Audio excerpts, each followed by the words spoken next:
Countdown.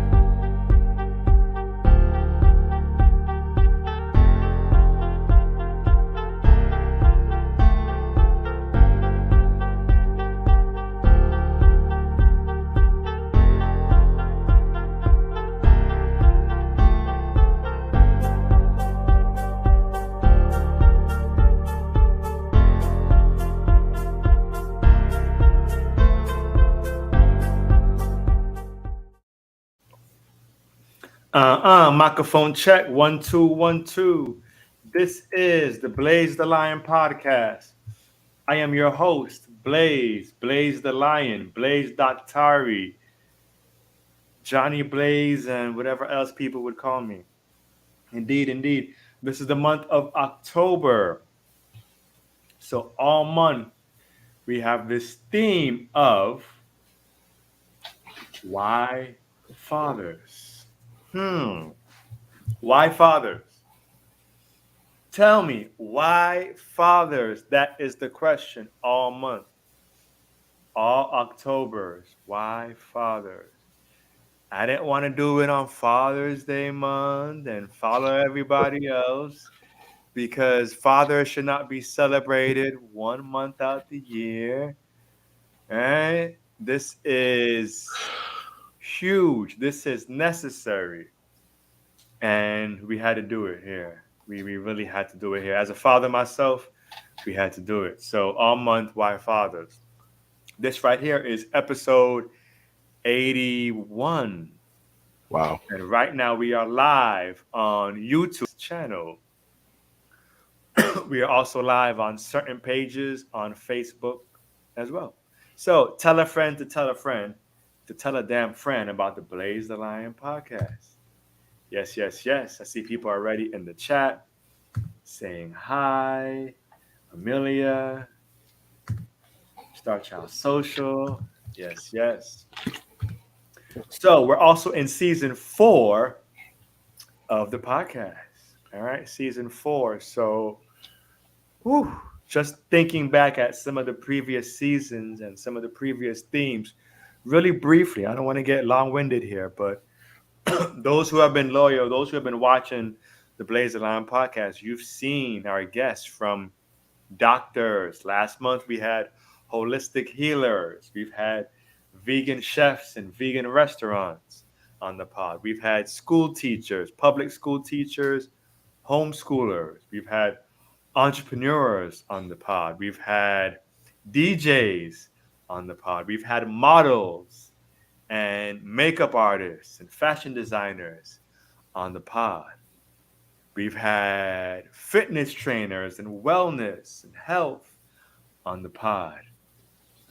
Man, we've had athletes on the pod from all over the world, and the list goes on and on. For streaming platforms, we are also on Spotify, Apple Podcasts, Google Podcasts.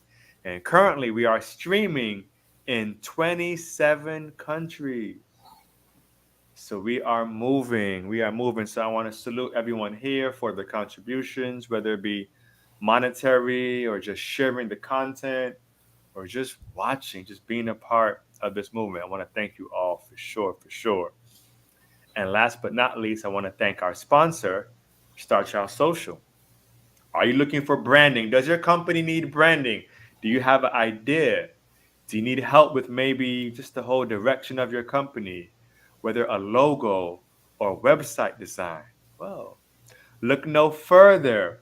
Go to starchildsocial.com for all those marketing, advertising, and branding needs. And make sure you tell them the Blaze the Lion podcast sent you. Indeed. So for episode 81, tonight's guest is brand new to this pod, but not new to podcast circles at all. This is someone who, man, is a dynamic, powerful speaker. And I've gotten the chance to witness this individual in different platforms, using his gifts, using his passion to make a difference. So I felt it was only right, it was necessary to have his views, his story, his perspective, his energy on this podcast as we ask that question, why fathers? So, without any further ado, I'd like to introduce tonight's guest for episode 81. None other than, this is where you all clap and you applause. Mr. Errol, Leandre, welcome to the pod. Thank you, Blaze. Thank you for having me. Man. So I give my little intro, mini intro about you, but for those who may not know, share a little bit about yourself to those watching. Hi, my name's Errol Leandre. I am um, was actually born in Freeport, Bahamas, and resides here in Miami since at the age of 2 years old. Mm, I I grew up here, experiencing lots of challenges as a kid. I had a severe speech impediment. mm, I mean, couldn't hardly talk at all. And I experienced a lot of challenges with that. And growing up with that, of course, brought lots of bitterness, resentment, and hatred. mm, I fought a lot, dealing with those challenges, growing up being picked on, laughed at. I grew and decided that I needed something better for my life and I want to improve. I didn't want it to allow that bitterness, resentment, and hatred to control me. So I decided to do things to help me better my life.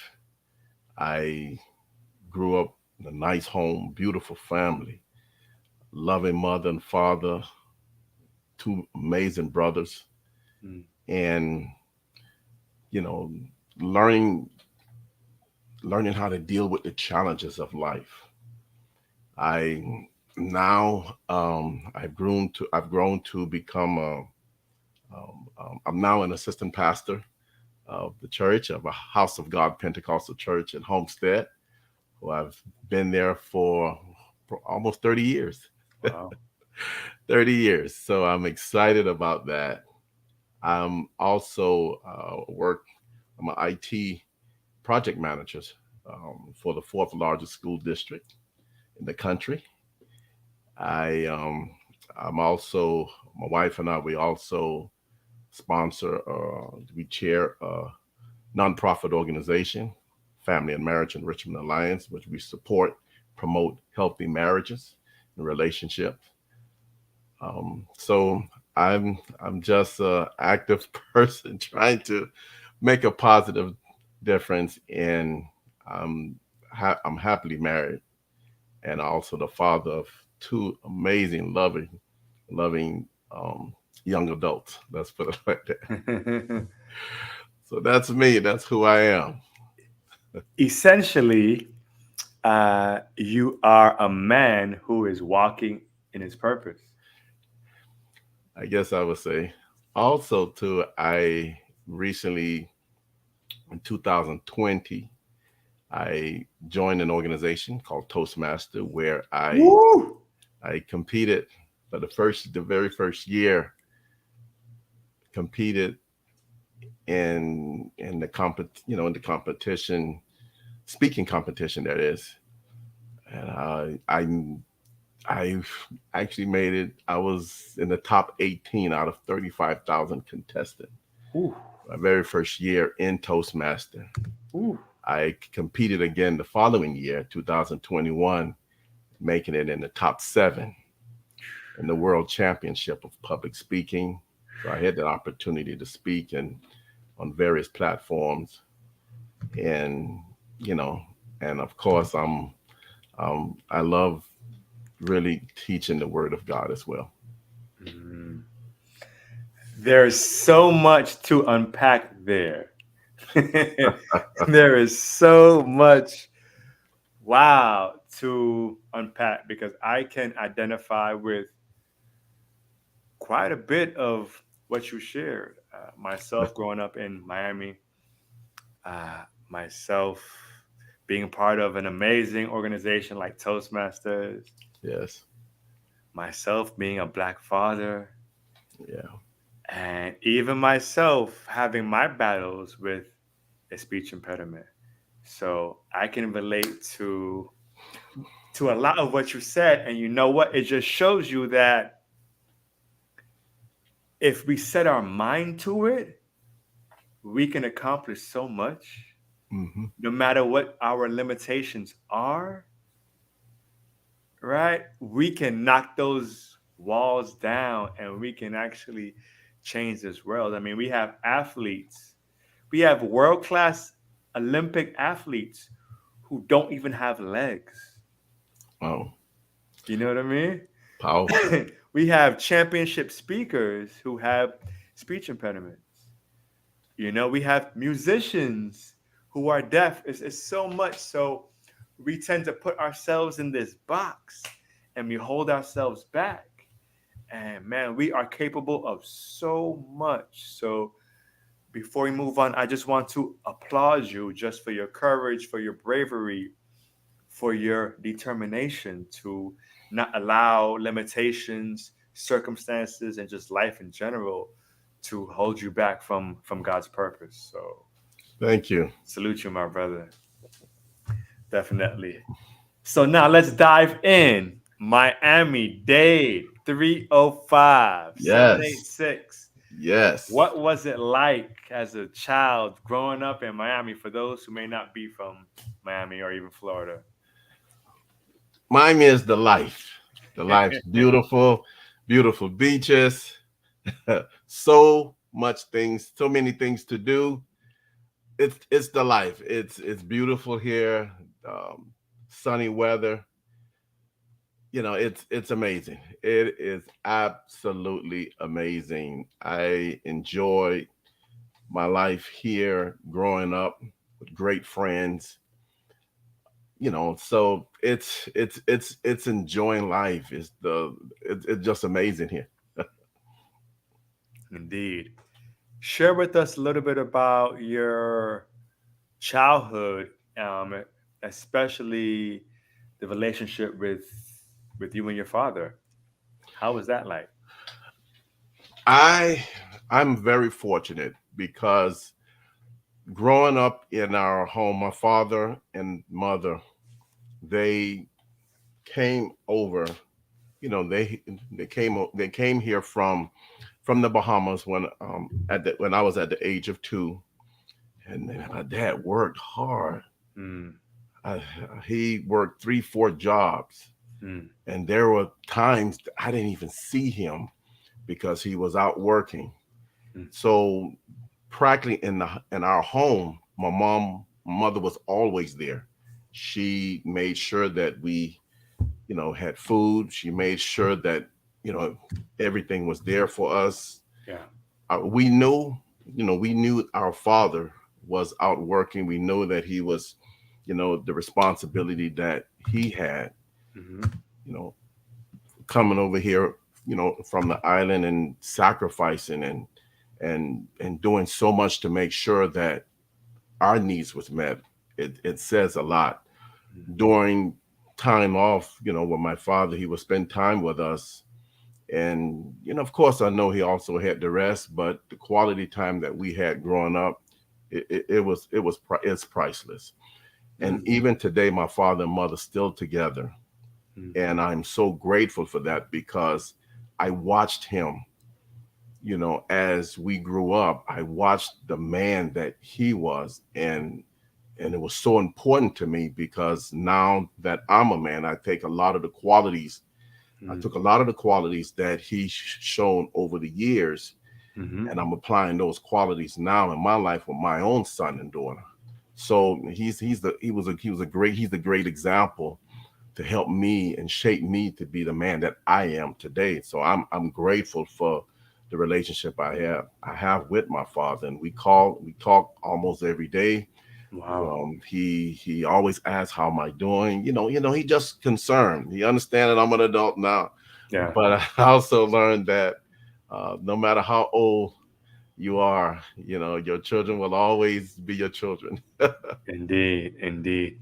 So you said something that made me think. You mentioned that your mother was home most of the time and that your dad was working, Right. and you said that you were able to appreciate the when he was able to spend time. That's interesting to me, and I that leads to my question. It's clear that you see it now, but I'm asking, then as a child, how did you view your father? Did you appreciate the times that he could spend, or did you view it as, oh, like I don't see my dad that often? Like, so how did you view your dad then? I'm glad you asked that question because here's the important thing to that. We have a strong mother, a mother who understood family values. Mm, And my mother always, because there were times we were asked, Dad working again. mm-hmm, But my mother never discouraged our views about our father. She mm, will always say, your dad working because he have to take care of the house. He have to provide for this here. He's yeah, doing what is best. So she always gave an encouraging word mm, about dad. And that's what helped us to understand and know that he's out there doing what he can for yeah, us.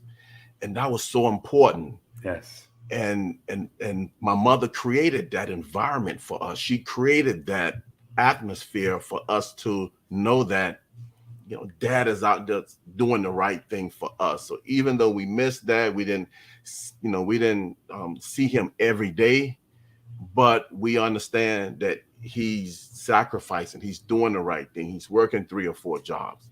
And so there were times where he would come home, he would come home and wanted to throw the ball with us or play soccer with us a little bit. And but we understand he was tired, and so he would sometimes go back and go inside and just rest. So mm-hmm, we understood that. And that's what make it so amazing, because our mom, she helped bridge that gap, keeping us intact, knowing that he's doing the right thing for all of us. shout out, shout out to your mom, Moms, man. because that doesn't happen all the time. It doesn't. And so often these days, instead of encouraging and promoting, the man of the house, and sometimes, I won't say all women. Now, don't get me wrong. I don't want to get into. I won't say all women, but a lot of times you hear a lot of the negative of what the man is doing. Yes, yes, yes. Which again is so fitting. Yeah. Why fathers? Ooh. So keeping on topic with childhood and your childhood, I know you touched on your childhood a bit and the speech impediment and such. I remember in Toastmasters, I think this is the first time that I saw you speak in Toastmasters. It was in a competition. I don't remember if it was the international or the humorous speech, but it was maybe 2020, I'm going to say. Okay. And you gave a story that you played sports, football or something, right? Yes. And Yes. that speech there blew me, and I had never heard of you, or and I said, I called people, who is this guy? Wow, that was amazing. Um, that right there was amazing. So share a little bit of just the struggles as a child, the struggles that you face, and it doesn't even necessarily have to pertain to speech impediment or limitations, but just give us a inside peek as to just how your childhood was, just some of the challenges that you had to endure as a child.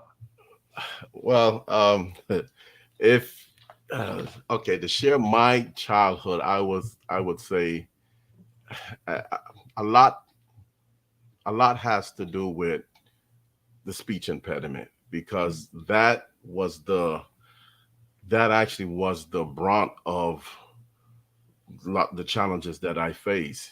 Mm. But I think the most important thing is because of those challenges that I faced Yeah. due to the speech impediment that I had to learn myself, Mm. which was so important, Mm. to me because, young, being picked on, low self-esteem, Mm-hmm. poor confidence, Mm. in myself.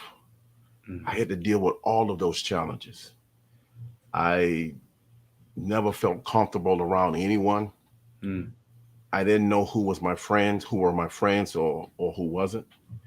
I I just lived life somewhat secluded in a sense Yeah. Yeah. because you just didn't know. I didn't know who to trust in Mm. a sense where I could find a true loyal friend in a sense. Um, growing up, I experienced lots of challenges because of the stuttering. One of the main challenges that I had because when I was young, a lot of the kids they knew I had a speech impediment, so they would blame me for things that I didn't do, and it Mm. was hard for me to justify that I didn't do it because every time I tried to explain to the teachers or principal, I was stuttering, the words just wouldn't come out. So Wow. back then, that's when I got a lot of paddles. Paddles was allowed in schools, and I Yeah. got paddles for things that I didn't do. And Wow. but at the same time, it brought the worst out of me because I got so bitter, angry, Yeah. and it filled my heart with rage and hatred. Mm. So I remember one day I actually said that the next person that blamed me for something that I didn't do, I'm going to beat the mess out of them. Yeah. And Yeah. this one particular day we were in the lunch line, and a student reached around me and he grabbed this girl, you know, rear end, and the girl turned around and she slapped me, and she screamed to the teacher that Errol grabbed her, and I'm trying to explain to her. I just couldn't get the words out. And Mm. the teacher sent me to the principal office, and he gave me 3 paddles. And I mean, wow, paddles. And I cried. But I remember something so amazing about that because when I I didn't only cry because of the licks of the paddle, I was crying because I was tired and I was frustrated because Yeah. I was tired of this keep happening. And, Yeah. and how do you defend this? How do you explain to the teacher that it wasn't you and to keep from getting padded out? And no one would believe you. How do you defend that? How do you fight against that? You're turning this. And I remember I just left the principal office and I just said, God, why are you allowing this to happen to me? Why Mm. me? What did I do?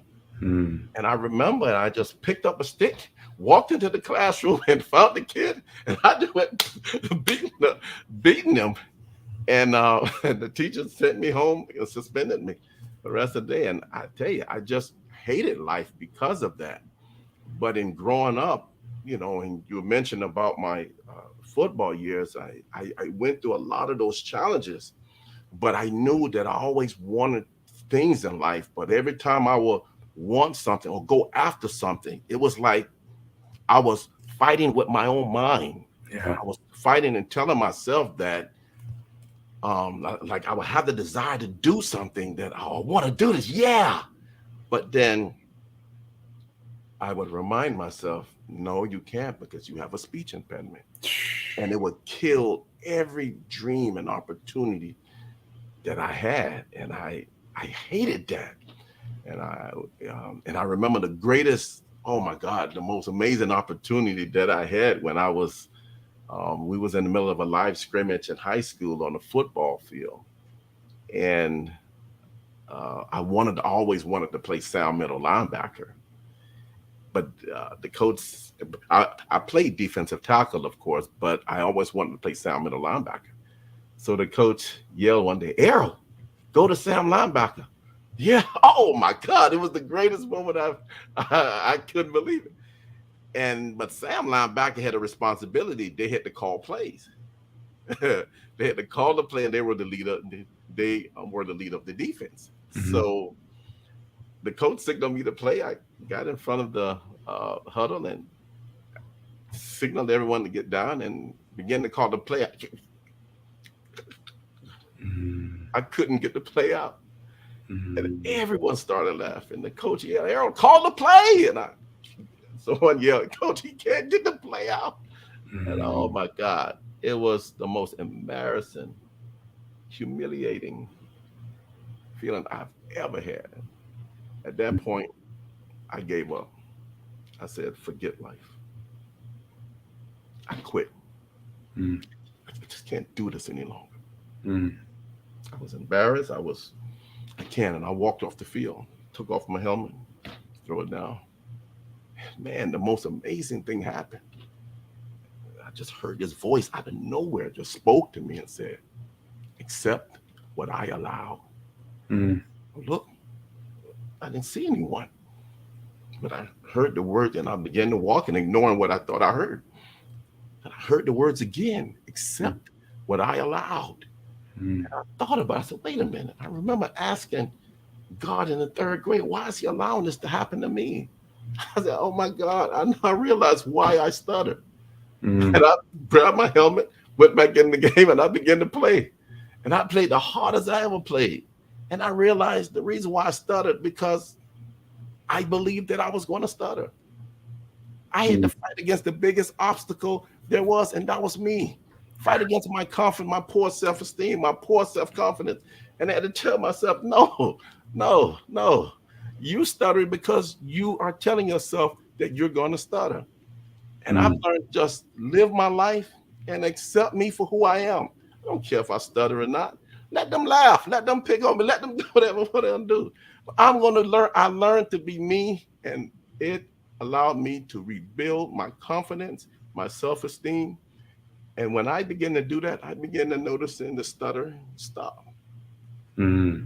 And I tell you, it helped made me the man that I am today. Wow.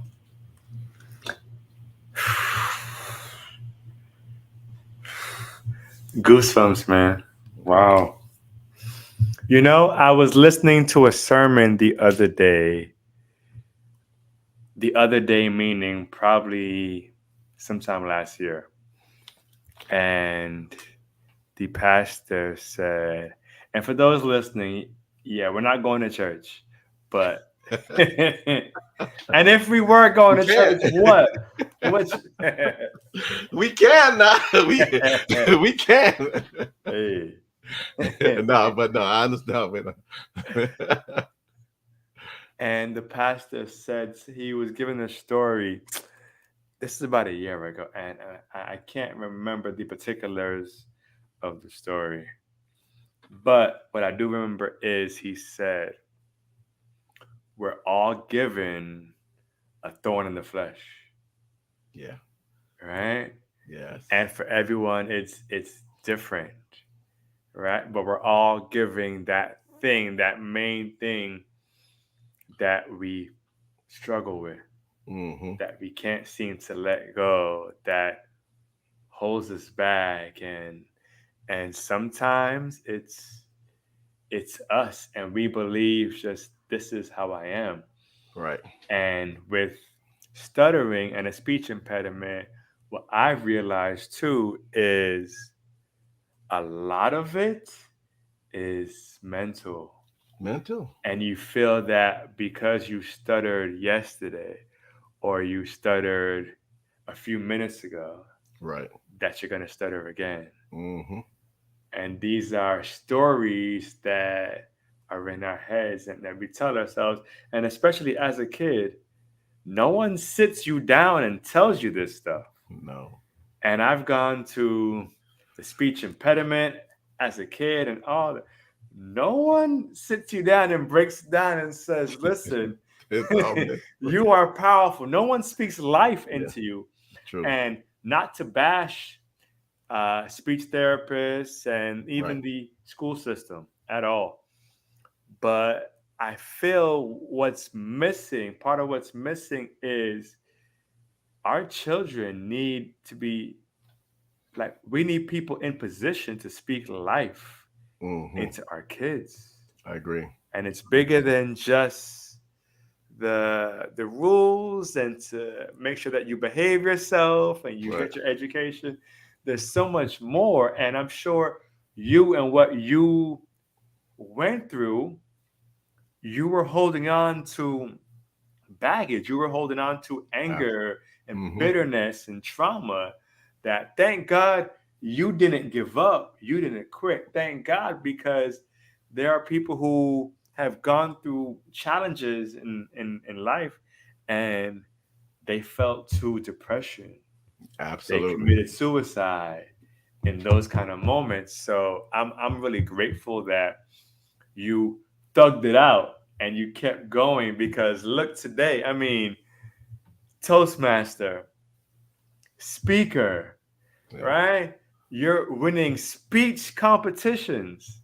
Yeah. Someone who had a speech impediment is winning speech competitions, getting 18th out of 35,000, seventh out of like, that is amazing. So again, like, those stories that you share just shows that we have every right to hold on to our baggage, to hold on to our trauma and Hmm. carry it, because that's what we were used to. But man, if we only let go and release it, Mm. the world Wow. is ours. And it's our choice. Mhm. It's our choice whether we want to hold on to it or let it go. And some things just meant to be let go. Yes. Yeah. Yes. Whew. Oh man. Oh man. So with that said, and you spoke about when you had cried out to God, and then maybe years later you heard his voice and you weren't Yeah. sure if you were God. So now fast forward now, what got you into ministry? Wow, that's a good that's a good one. I said I met my wife now, who we grew up together. We met each other in fifth grade. Wow. We was good friends since the fifth grade, and we grew up in Wow. school. So she knows a lot of. I mean, she knew at that time a lot of the challenges that I would have. Yeah. Matter of fact, she was the one who was taking me to the main office a lot of Oh time wow. because she was an office aide. So she used to, so she knew a lot of the challenges that I experienced growing up. Yeah. And she always, she was always there to encourage me, even from we was kids.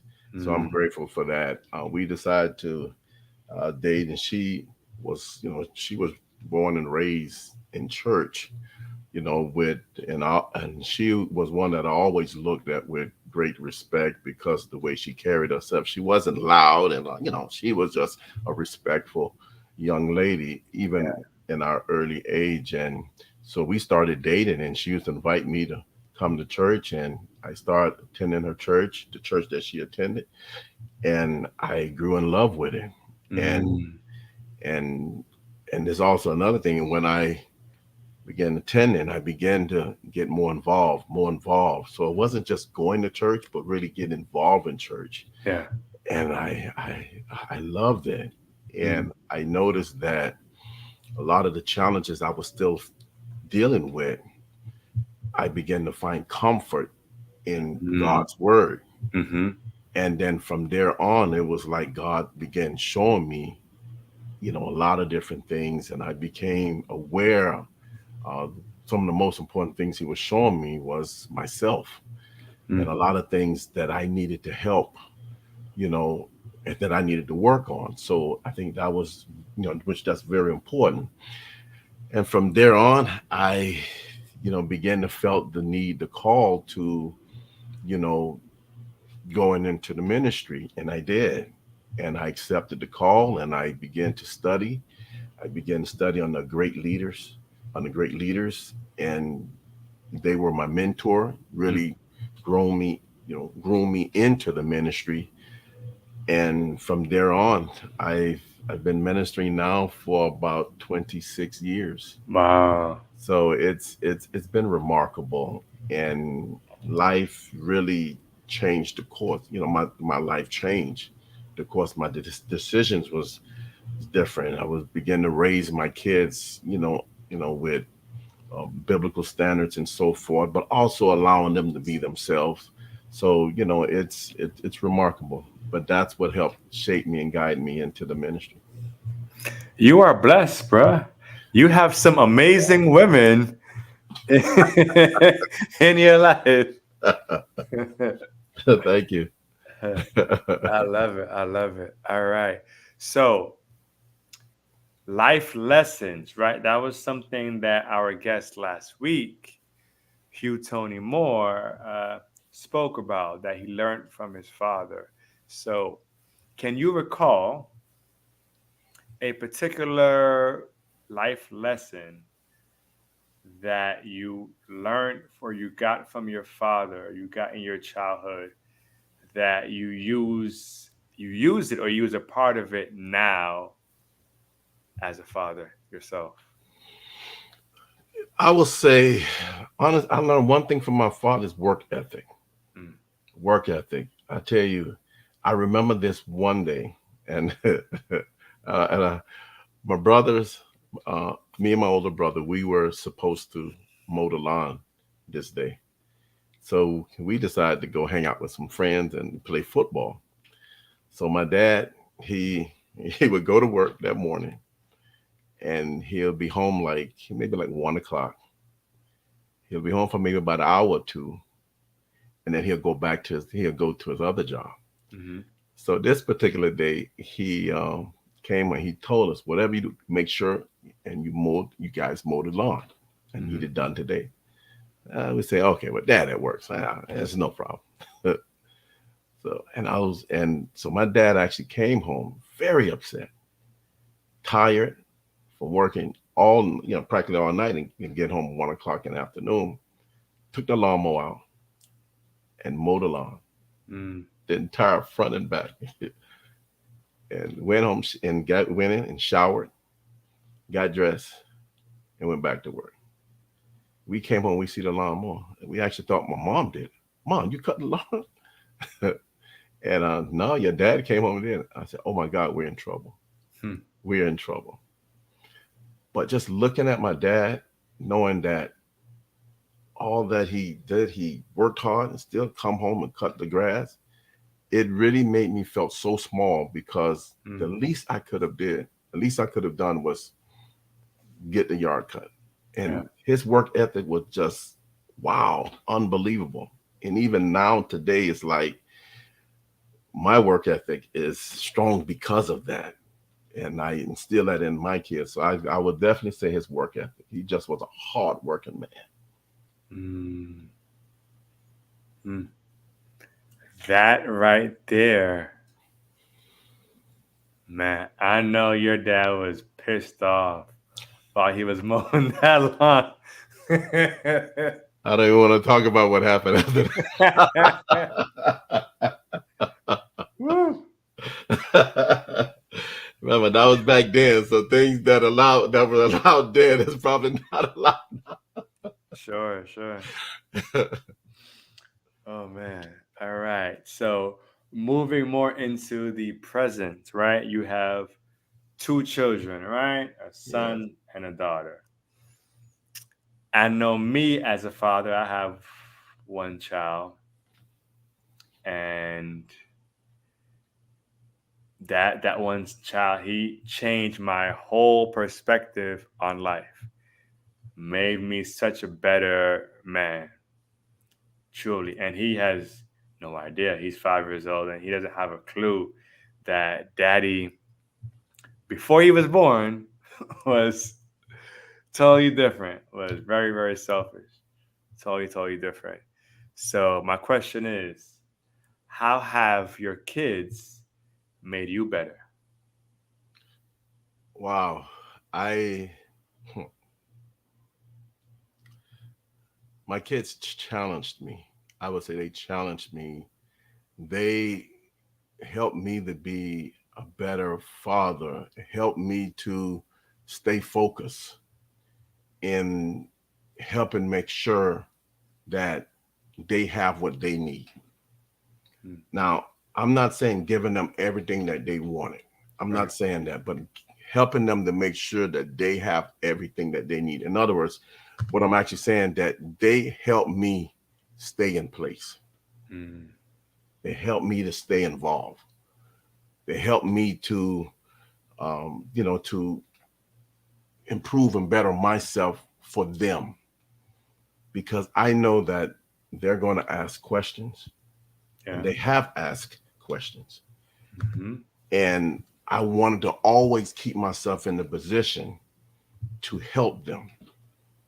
And it challenged me and I live my life making sure that, my kids are ready for the world. They are ready for, my job as a father was to help prepare them for the world, for life, to where when they out there, when they're taking care of their responsibility, they know exactly what to do.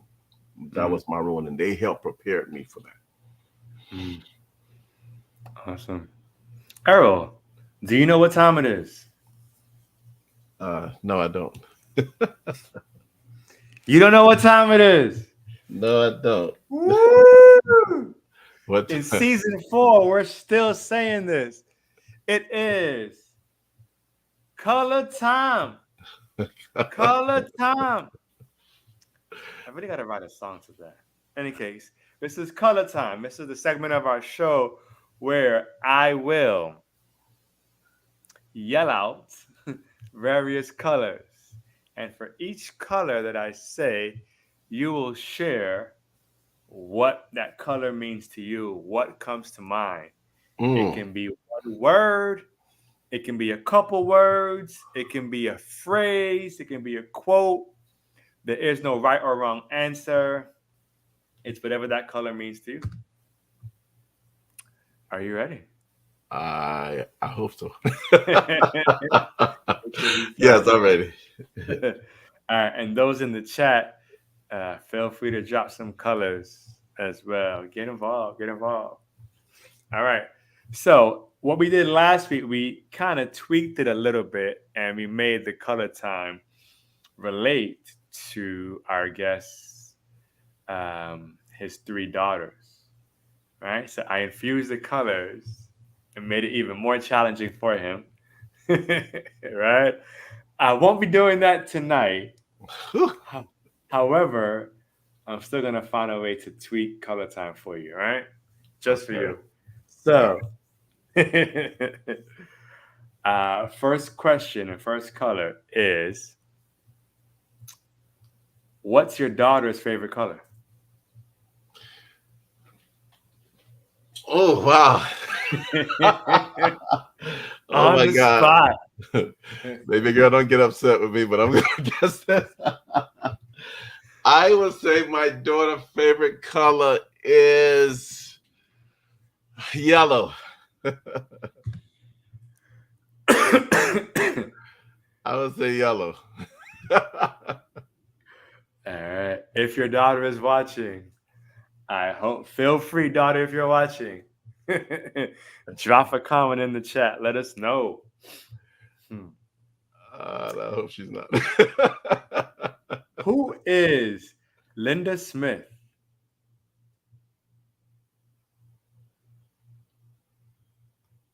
Who is Linda? You asking me or you? Or you? Yes. Linda Smith? Yes. I have no idea.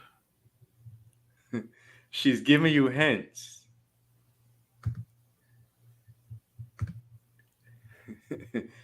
Maybe she's a friend of your daughter. She said it's in the blue fam. No? It's in the blue fam. Mm-mm. You lost me there for a minute. Maybe that's a code. Maybe it is her hiding under Linda Smith. Maybe. Light blue. She's saying Teal. teal. Teal. Mm. Oh wow. Oh wow. Ah, dad. All right. But you have a chance to redeem yourself, so no stress. That was Okay. a pass. All right. That was like 1 minute ago, but that was a pass. Moving on to the future. Next Okay. color. What is your son's favorite color? I would say my son's favorite color is blue. Blue. Okay. Is it a specific kind of blue? I think a royal blue. Royal blue. Okay. All right.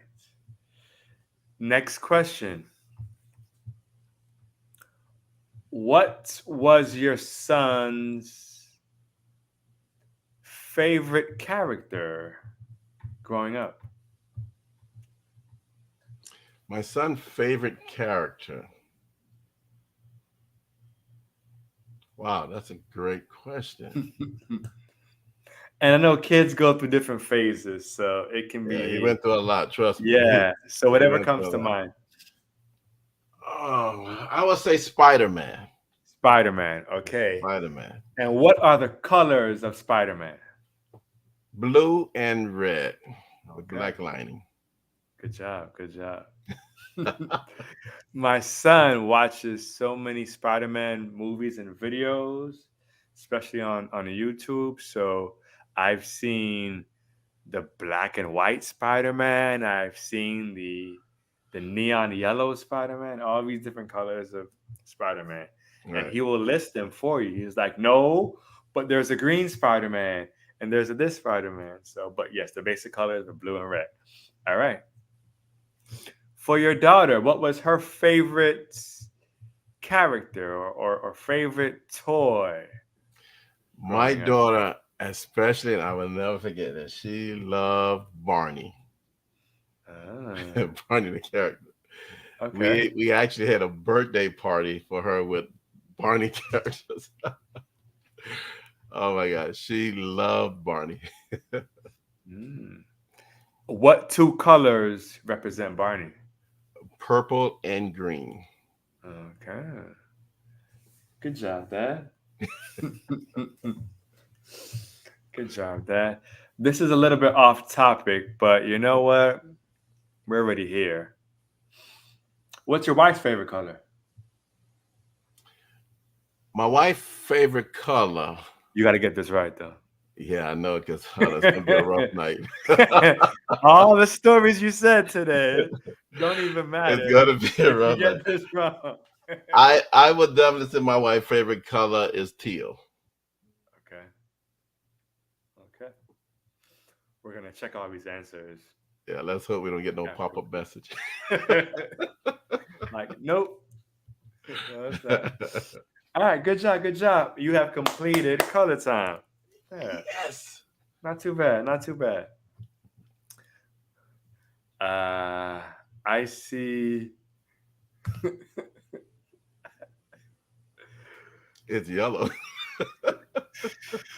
Oh, I mixed up with her and my daughter. That's what it Uh, please forgive him. You know, it's the nerves of the podcast. We are There you go. live. So, you know. That's The funny. comments, for those who are listening to the audio, I'm the trying. comments are I'm trying. hilarious. Oh man, too funny, too funny. I love it. I love it. So I want to go right to the theme. The theme for this month is why fathers. So my question to you, Errol, is why fathers? I want to say this. Fathers are so important because father provide the structure and the balance in a home. And it's important. I had to learn this as being a father. And if you don't mind, I want to share this story that happened. Mm-hmm. One day I was at work was at work, and my director, and I was really busy that day. I mean, swamped with work. So my director said, "Hey, Errol, let's go see your son, EJ." Huh? Sorry, I got too much work to do. EJ in school. I know. Let's go see him. No, no. He said, "Yeah, seriously, let's go." I said, "Stop playing." I'm thinking he was joking, but he was serious. He said, "No, meet me downstairs. I'm in the van. Let's go." Are you serious? Yeah. Went downstairs. I'm still thinking he's joking around. We rode all the way to my son's school. Mm. Rode there. I was like, wow, you really serious? Yeah. We got to the main office and spoke with the principal. I asked him, can we go see my son? Of course, we work for the school system, so it made it easy for us to go and see. So walked to my son's class, and my son at the time, he was in kindergarten. Mm. And so he, as soon as the door opened, he saw me, Dad. And my director went in and started speaking with the teacher. I'm hugging my son. And my director, he was a big man. He got on the floor and started wrestling with all of the kids in the classroom. I'm like, what are you doing? You don't do this. But I got to tell you, it was the most fun, amazing moment I've ever experienced. My son was wrestling with him. And I'm like, and the principal was like, yeah, this man will never change. You know, of course, they were good friends. And when we were leaving, it was really hard for me to leave Mm. because the amazing time I had with my son. And he said something to me. He said, listen, we have personal days, vacation, and sick. How many of those days we take the time out just to go and invest and spend time with your kids? Mm. He said, man, your son will never forget this. He will Wow. always remember this particular moment that you did for him. He taught me a very valuable lesson that you have to invest and spend time with your kids. That's why the purpose of fathers, the more we invest and spend time with our kids, the more productive they will become. Mm. And I tell you, my son, at the age of 18, we were talking and he said, Dad, you remember when you came out to my school? I'm like, huh? Oh, yeah, I remember that. But that opened the door for me to do a lot more days like that. Mm. Spend a lot of quality time with him. Sometimes I would, hey, they didn't have much going on at school that day. We would go out, we would go to the beach and just hang out.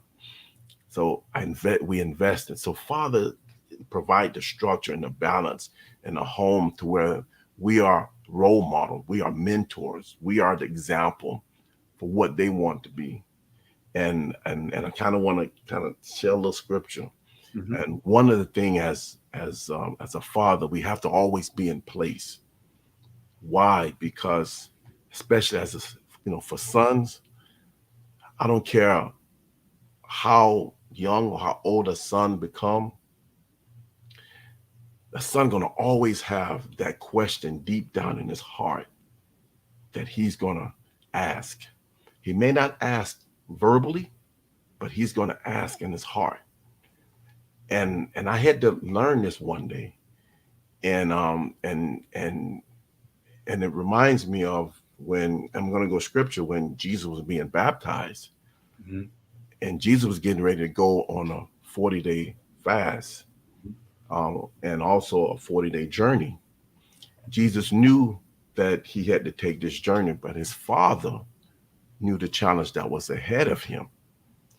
But throughout the entire Bible, I couldn't remember too many times where the father spoke, you know, but that particular time there was a dove, and the words from heaven said, this is my beloved son, whom I am well pleased. And I had to think about that for a minute. Why would God say that at that particular time? A lot of times when our children is ready to depart and go off and grow up in life, sometimes, especially our son, they will have that one question they have that they will have in their heart. And that question is, do I have what it takes to be a man? Mhm. And the only person that can ever answer that question is another fatherly figure in that child's life. Mm. And I tell you, and that really stuck with me. And when God said, "This is my beloved son who I'm well pleased," Jesus needed to hear that confirmation to know that he have what it takes to succeed and to make it as a man. And I tell you, and at one point with my son, he's in the military. And I remember it was a period of time when he was in the military. He kind of broken a little bit. And it at that moment it dawned on me. My son wanted to know, did he have, son, you have what it takes. You Mm. are the man. Mm. Do your best. And a father have to be in place. Fathers have to be in place to be able to answer that one question. Now, that question again may not come verbally, but you have to know your child enough to know that you have to give him that confirmation and know he has what it takes to succeed in whatever challenge and anything that he's going to face in life. Mm. Wow. You have me feeling emotional, powerful. I am reminiscing. And I just pray truly that those listening to this podcast, to this episode, that they are touched and that they continue this healing journey and they invest in their children. Not just fathers, but mothers, Mothers too. grandfathers, grandparents, stepfathers, all of that, because kids won't remember everything, right? My son is 5, and when I tell him things that he did when he was 3, he looks at me like, "What? Like, why would I do that? That doesn't even make sense." And I say, "Yeah, I know, but I got pictures to prove it. So you did do it, but like I get it." But looking back at my childhood, there are still certain things that I remember when I was age 5, when I was age 8, and how Yeah, it felt and how it made me feel if I was sad, if I was let down by someone, disappointed. I still remember those times clearly. Or the time where a teacher spoke life into me. I said, "Oh, like she believes in me? Because I don't believe in myself yet, but she yeah, believes in me? yeah, Well, maybe she's right. Maybe I am smart. Maybe I can do this." yeah. So you just never know what action or what phrase or what you do, that one thing or those few things that are going to stand out and that child will never forget. True. So, Absolutely. Absolutely. man. Yes, indeed, indeed. So I want to go a little bit negative, and it's not to point fingers, it's just to talk about reality, right? You shared the importance of fathers. You shared your involvement in your children's life. You shared about your own childhood and your relationship with your father and your mother. I want to speak about why fathers, on a whole, aren't celebrated. Hmm. Wow, that's why fathers aren't celebrated. Yeah. And I'm not saying they're never celebrated ever. Yes, in certain circles, they are celebrated. But as a whole, and again, this is not to bash moms like at all. Shout out to the strong Mm, mothers. Shout out to right. all mothers. Shout out to my mother. She's probably watching, right? Uh, but I mean, you see it just from maybe even if you look at the commercialization of it, right? Where for Mother's Day, damn near half the stores have Yeah. pink cards and flowers and gifts, and you turn on the TV and they have the Mother's Day sales and all of this. And then when it comes to Father's Day, we get in the card section, we get like Like eight? Small affection. I'm saying, where are the other cards?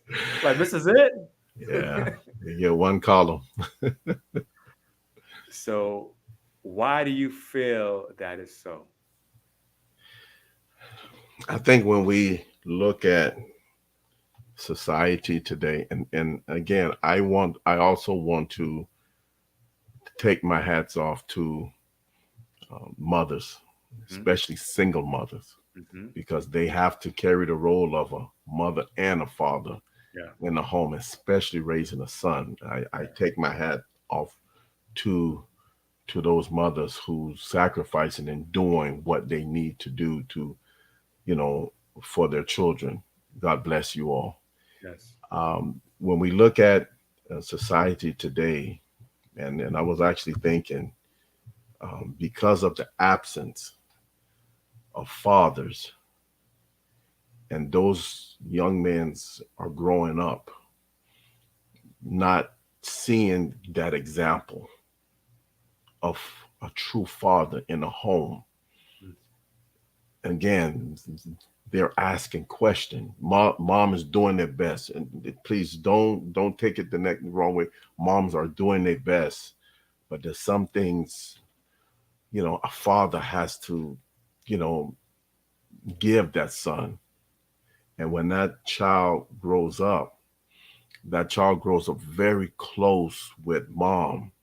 Mom is most moms, not all, most moms is very nourishing and sheltering. And when that son, and I'm speaking with sons now, when sons grew up under that sheltering, that nurturing, that that they so used to having, when they're ready to start their own lives, they really going to have to want to be that strong man. They have to want that, because what they're so used to having, used to receiving over the years, um, made them really dependent on Mm. mom, depending on mom.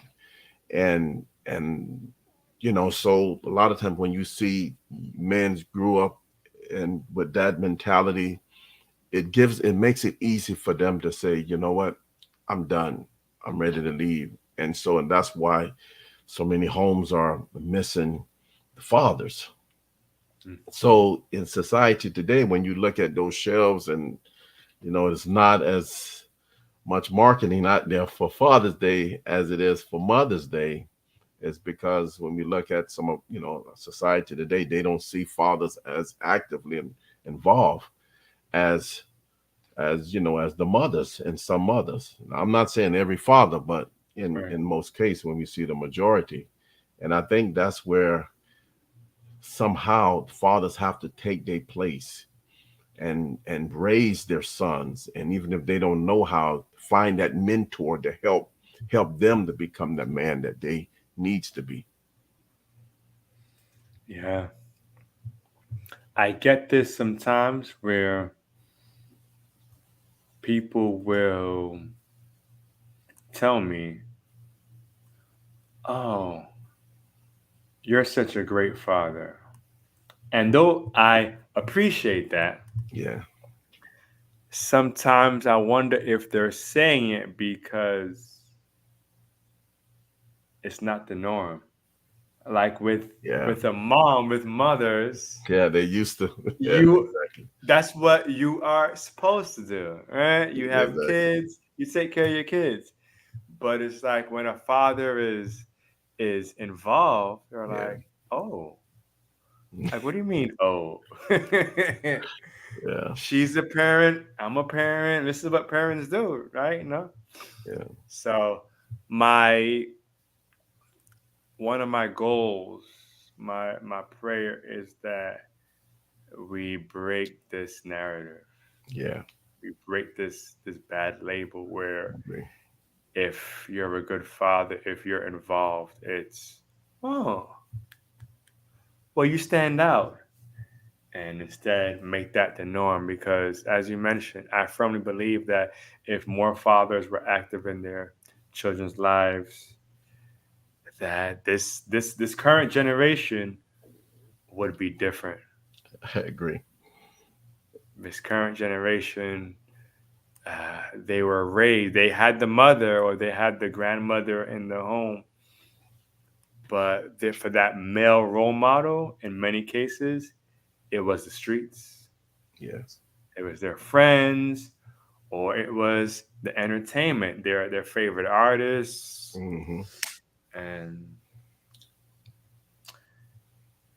yeah, so I remember when my daughter approached me once, and she said a friend of hers walked up to her and said, "So, you and your mom and dad still together?" mm, I'm like, I said, "Yeah," but I guess to society, it's not a norm anymore for a husband and wife to be together uh, for so many years. You know, and it's sad that it gotten to that point where what should be a norm, it's not a norm. It's not normal anymore. yeah, I just thought it blew me away when I heard that. yeah, Sad. it's true because even to recent times, when I talk to when I hear of folks who are my age say that their parents are still together, I say my first answer, my first response is, "Oh, really? Oh, okay. But what was that like?" Yes, Because yes, I agree. I'm like so intrigued, and not to bash my parents. Right, My parents, they got divorced when I was age 5 or so. And though they're both still currently involved in my life, right, um, I never really grew up with, that mother and father in the household as I got older, right. right? It was more so, well, when I'm with mom, this is how I act, this is what I do. Hmm. And then when I'm with dad, this is how I act. And these are my friends over here at my dad's house. Right. So, right? Um, yeah. So I feel like it's more common for the grandparents. Mm, Usually, right, the grandparents' generation, they stay through the storm, through the war. Only time they really separate is death, is when one passes away. But you don't really hear often that older generation that they get divorced. I think they understood their responsibility more. I mean, in my opinion, I think they really understood knowing that what they was responsible for and they couldn't just abandon. They didn't look at everything as options. They look at what they had to do, how they had to make it work. Yeah. And whereas, society today, everyone has options. Well, I don't have to. You can't make me. You can't.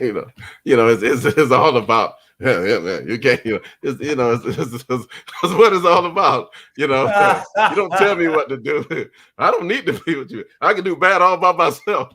I don't have. I don't do that. I don't. It's always I. And that's what's wrong. It's not about let's build together. It's not about setting dreams, setting goals together, and let's work hard and strive. It's not about that. It's about mine is mine, yours is yours, and that's what's wrong with our society. And Are you saying that female R&B ruined ruined I didn't say that. You marriages? said it. Is that what you're saying? Are you blaming the Kiki Palmers and the Mary J. Bliges? Okay, let me stop. No, I'm just saying because of challenges, because Yeah. of things that happen. uh, to me, I feel that a lot of people focus on uh, what's wrong Hmm. and don't focus on how to find a solution. Mm. And they're stuck there in what happened to me. And a lot of times they don't know how to move on from that. They're trying to, and they don't know how to move on from that. Even going into another relationship, they're taking those bad experience with them. Yeah. And Yeah. sometimes you just gotta forgive and let it go, Yeah. and and I think that's part of the problem. Hmm. Hmm. Someone agrees with me. They said you did say that R&B ruined marriages. Did I say that? Yeah, It's right. on camera. uh, Do you feel that social media ruined relationships? I think it ruined relationship to those who allows it to.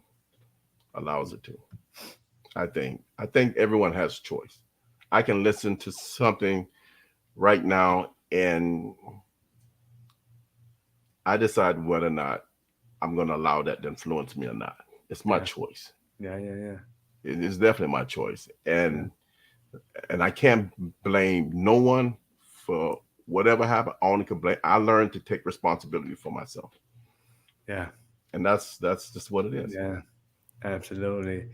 Yeah. We really can't blame social media. I mean, granted, now we have much more technology. Oh, I Technology agree. has advanced way beyond what we what we grew up as kids. And yes, now we have so many options. We got too many options, right? Right, right. However, your integrity as a person, that's not new, right? That's a Right. choice, right? It's a choice. So Correct. yes, a lot of folks cheat because I mean, a lot of folks cheat in relationships and they have all these options. But back in the day, people still cheated. Yeah. It wasn't put on display, Right. right? It may have been with the girl across the street or the guy down the road, and Yeah. that was their only other option. That was the only option. I Right agree. now, women have 100 guys sliding in their DMs, and Yeah. men have these images of women half naked. And okay, but I'm going left with it. But yes, in the comments here we have yes, trauma as a lifestyle is a big problem. People feeling like their past is insurmountable. Oh, Yeah, it's yeah. it's how we process it, is how we heal, how we choose to heal. Hmm. And many of us don't even realize that we're carrying this baggage. We say that this is just who I am. This is Hmm. just me. It's because of my sign, my zodiac sign.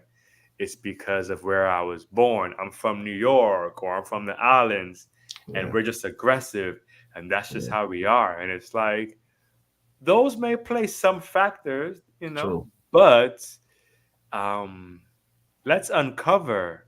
Those same people. Some of them have trauma from childhood, Yeah. sexual trauma. Their parents never spoke life into them. They felt they were all alone and judged and abandoned, and so and this is not even a theme on relationships, No, it's not. but it's turned that way. I know, right? It's definitely turned that way. But in closing, um, again, I want to salute you for sharing your stories, for opening yourself and not being afraid, because ego our Yeah, ego will hold us back I agree. from our Absolutely. potential, and our ego will not allow others to be blessed, right? Our ego is like, nah, but I can't give them the real, I can't show them exactly what I went through, and so on and so forth. So again, I applaud you for sharing you and how you've evolved, how you've grown, how you've changed.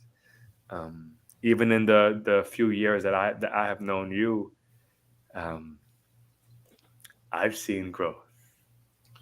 Wow. I've Thank you, seen Blaze. I change. appreciate it. Yeah, man.